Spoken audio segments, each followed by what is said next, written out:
Bonjour, monsieur le directeur général. Merci d'avoir accepté notre interview. Bonjour, c'est un vrai plaisir d'être ici avec vous. Il s'agit de votre troisième déplacement en Chine en tant que directeur général d'Air Liquide. Quel est l'avancement de certains projets clés du groupe en Chine et quelles sont les nouvelles coopérations que vous menez avec la Chine? Alors ça fait des années que je viens très régulièrement en Chine, mais c'est vrai que depuis un an, c'est mon troisième voyage et je vois très clairement un certain nombre de projets qui avancent et qui avancent bien, en particulier autour de l'industrie de l'électronique d'une façon générale, de la transition énergétique, des batteries par exemple, mais aussi de façon très importante de la décarbonation de l'industrie. On est en train de démarrer ici à Shanghai, dans le parc industriel, une nouvelle unité qui va fabriquer de l'hydrogène et du CO, qui est un des produits utilisés dans la pétrochimie, avec un concept très original qui permet de limiter drastiquement les émissions de CO2 dans l'atmosphère.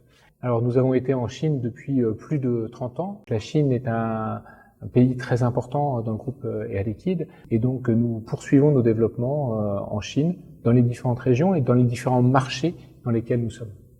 Ici, à Shanghai, se trouve l'un des centres majeurs pour l'innovation d'Air Liquide dans le monde.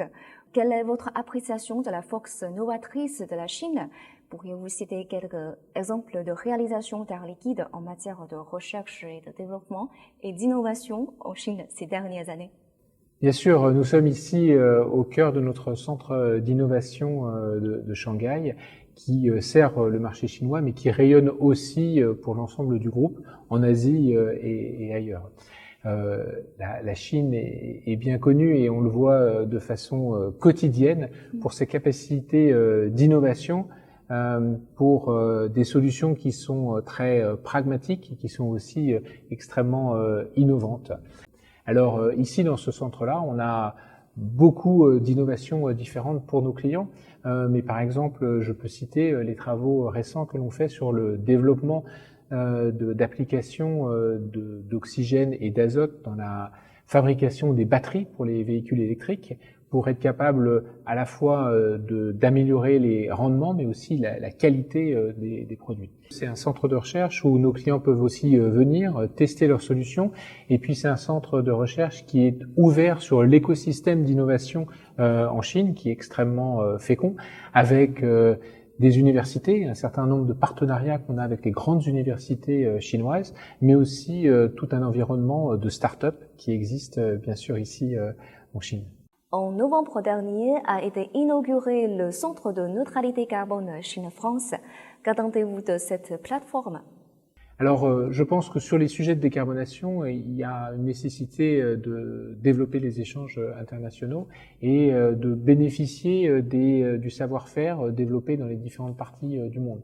Donc cet exemple entre la France et la Chine est particulièrement important. On a des industries qui sont leaders en France. Air Liquide, entreprise mondiale, mais originairement en France, a un vrai savoir-faire.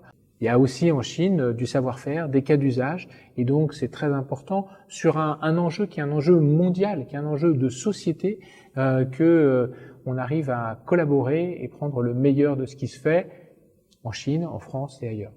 Quel est votre message pour le 60e anniversaire de l'établissement des relations diplomatiques entre la Chine et la France?